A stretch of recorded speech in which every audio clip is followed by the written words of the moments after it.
Oi, tudo bem? Eu sou a Marcela e hoje eu vou apresentar para vocês o meu trabalho, que é sobre identificação de variantes genéticas associadas com a doença de Huntington, uma pesquisa em todo o genoma. Eu escolhi essa pesquisa porque ela é relacionada justamente à doença de Huntington e Huntington é uma doença poliglutamínica. E meu TCC é sobre uma revisão bibliográfica sobre doenças poliglutamínicas. Então eu sei um pouco sobre essas doenças, que é um pouquinho do que eu gosto de fazer. Então vou mostrar um pouquinho para vocês sobre o que é a doença de Huntington antes da gente se aprofundar um pouco mais sobre o que esse artigo fala. Tudo bem? Como eu citei anteriormente, esse é o título do trabalho. Doença de Huntington. A doença de Huntington é uma doença autossômica dominante, o que significa que ela pode ser passada de pai para filho. Ela afeta igualmente homens e mulheres. Ela é causada por uma grande expansão de trinucleotídeos CAG no organismo. E essa expansão de trinucleotídeos ela acontece no exon 1 do gene IT15. Essa expansão muito grande faz a transcrição da forma mutante da proteína original, que é a huntingtina, causando a proteína huntingtina mutante, que vai causar um ganho tóxico de função nas células neuronais, causando então futuramente uma neurodegeneração. Ela afeta principalmente a capacidade de movimento, de cognição e psiquiátrica. E sintomas, idade de manifestação e progressão da doença eles podem variar de paciente para paciente, como em algumas outras doenças que sofrem esse tipo de mutação que causa a doença de Huntington também. E ele é muito comum em populações de origem europeia, ocorrendo de um caso a cada 10 mil pessoas na Europa. Mas a informação mais importante para esse trabalho, que eu quero que vocês foquem aqui, é que os sintomas, idade de manifestação e progressão da doença podem variar. Porque o principal desse trabalho é que eles vão verificar o quanto essas variantes genéticas podem alterar a progressão, os sintomas, a gravidade dos sintomas e a idade que eles vão se manifestar. Porque a idade de manifestação dos sintomas também depende de quão grande é a expansão a expansão CAG, já que ela é uma doença de manifestação tardia, manifestando por volta dos 40, 50 anos. Na questão do como eles fizeram, eles utilizaram duas bases para obter dados em relação aos fenótipos, pessoas que tinham fenótipos da doença de Huntington, que foi o TRACK-HD, que é uma base de dados um pouco mais completa genotipicamente também, porque eles têm dados tanto de pessoas que não manifestaram a doença ainda, que são pré-manifestação, mas já foram diagnosticadas como portadores de genes IT15 mutados, ou seja, genes que possuem uma expansão maior do que 36 trinucleotídeos CAGs, desculpa. E também acompanha o desenvolvimento motor, cognitivo, psiquiátrico e faz uma ressonância magnética constante sobre como vai o desenvolvimento da neurodegeneração no cérebro da pessoa. Já a outra base que eles usaram foi o Registry, que é uma base na Europa que faz a análise de várias outras doenças que também são hereditárias e também são degenerativas. A maioria dos pacientes diagnosticados e analisados por eles tem Huntington, só que eles não têm tantos dados tão específicos e tão profundos quanto os dados do TRACK-HD. Porém, eles acompanharam a maioria dos pacientes por muito mais tempo, apesar de alguns dados não serem tão precisos quanto ao tempo e também serem em localidades diferentes. E também fizeram uma pesquisa mais ampla. Eles chegaram a 1.800 pessoas diagnosticadas com Huntington a fazer essa análise, enquanto o TRACK-HD foi a só 243. O TRACK-HD ele foi feito por volta de 3 anos, 2008, 2009 e 2010. Período 2008 a 2009, 2009 a 2010, 2010 a 2011.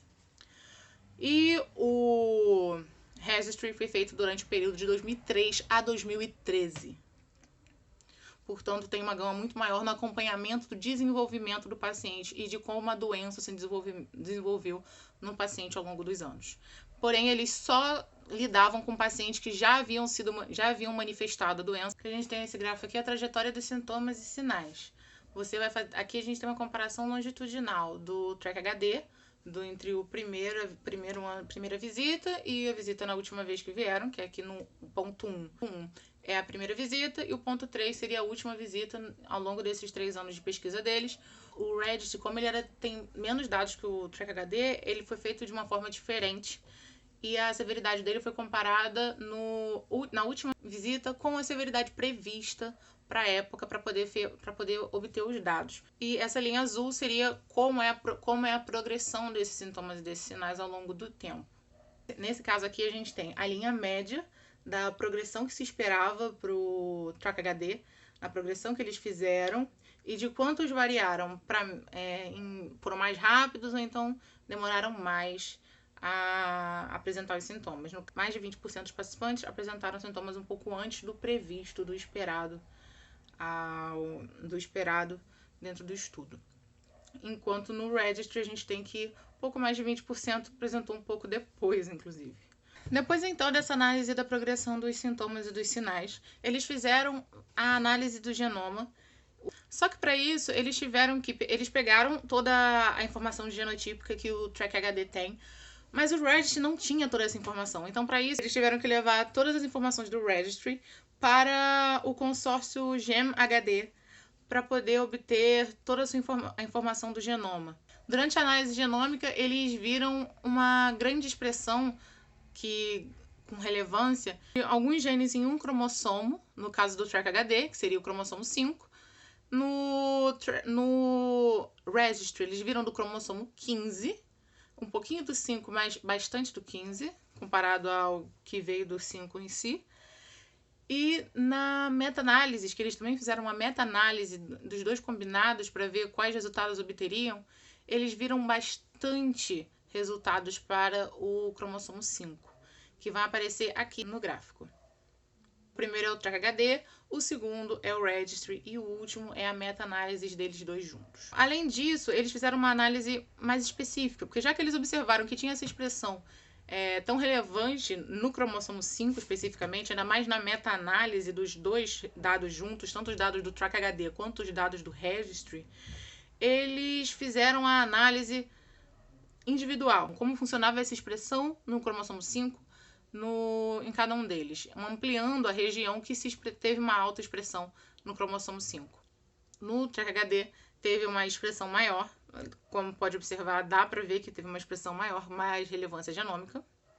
Vou até tirar meu rostinho dessa aqui para poder vocês observarem bonitinho os gráficozinhos. No Reddit teve uma expressão bem grande também, só que não tão relevante quanto a do Track HD, que dá para ver que a expressão deles foi mais elevada. E foi justamente na área desses 3 genes aqui embaixo. O MTRNR2L2, o MSH3 e o DHFR, que são os únicos genes que apresentaram essa relevância no genoma todo, em todos os estudos. Mas, se você reparar na meta-análise, eles obtiveram ainda mais resultados. Olha só aqui. Aqui a gente pode observar que eles têm uma expressão muito alta, juntando todos os dados do Track HD e do Registry, ou seja, é realmente essa área, a área que eles estavam procurando com uma ação muito grande em pacientes da doença de Huntington. A partir do momento que eles obtiveram esses 3 genes com alta expressão, eles fizeram uma análise dos domínios desses genes, com quais genes eles interagiam e como eles funcionavam. O mais relevante deles, no entanto, foi o MSH3. Aqui estão todos os genes que interagem com o MSH3 e todas as relações que ele possui. Vocês podem ver o MSH3 tanto aqui no Track HD sozinho, que é o que está desse lado aqui, quanto na meta-análise feita com o Track HD junto com o Registry, que é que está desse lado aqui. Vocês podem observar o lugar, tem as setinhas indicando bonitinho onde está o MSH3. Mas, se você reparar também os relacionados a eles, você vai observar alguns outros genes que são interessantes também nesse caso. O MSH2 apenas, no caso do Track HD apenas, mas na meta-análise deles dois juntos, você vai ver que tem o PMS2, o MSH2 e o ML1H. Eles são interessantes porque eles fazem parte de um complexo que repara DNAs que estão desenrolados, que estão desenrolados em células neuronais. Não são conjuntos extremamente essencial, mas são conjuntos que fazem esse tipo de atividade. Portanto, os escritores teorizaram que provavelmente o MSH3 está relacionado à expansão dessa cadeia trinucleotídica. Então, temos aqui nesse nosso lindo gráficozinho a progressão dos sintomas, o gráfico relacionado à progressão dos sintomas e dos sinais de Huntington, que a gente estabeleceu lá em cima, lembra? Lá atrás. Embaixo disso, a gente tem a expansão somática do trato da expansão trinucleotídica, que é onde o MSH3 age, na região somática. Então, ele vai ter ele vai ver o DNA lá desenrolado, bonitinho, vai se ligar, o outro complexo vai vir, vai se juntar e vai clivar a região. O complexo é formado principalmente pelo MSH3 e o MSH2, que o complexo tem esse nomezinho aqui, que eu vou deixar bem aqui. E o outro complexo é formado pelo PMS2 e pelo MLH1, que eu vou deixar o nome bem aqui. Esses dois complexos juntos que vão fazer toda essa atividade. E esses dois complexos juntos já se mostraram atuantes em outras doenças também neurodegenerativas, como por exemplo a distrofia miotônica 1, onde já teve um estudo relacionado mais ou menos na mesma época em que esse estudo foi publicado, esse estudo é de 2017, falando sobre a relação da MSH3 com a distrofia miotônica 1. Isso tudo de alteração genômica que eles procuraram é relacionado apenas a um polimorfismo, a um SNP, que é polimorfismo de nucleotídeo único. Esse polimorfismo de nucleotídeo único faz com que o códon 67 do exon 1 do gene MSH3 não codifique uma prolina e ao invés disso codifique uma alanina, porque ele troca o primeiro C por um G. Essa troca muda a ação que o MSH3 vai ter. Portanto, ele vai favorecer essa expansão somática do CAG. Aqui a gente tem um esquema que vai explicar mais ou menos bonitinho exatamente aquilo que eu falei antes. Que o GNA está parcialmente desenrolado, e a parte desenrolada vai ser reconhecida pelo complexo do MSH2 e do MSH3. O MLH1 e o PMS2 a endonuclease deles vai clivar o DNA, então eles vão reparar a fita normalmente e a expansão somática aconteceu.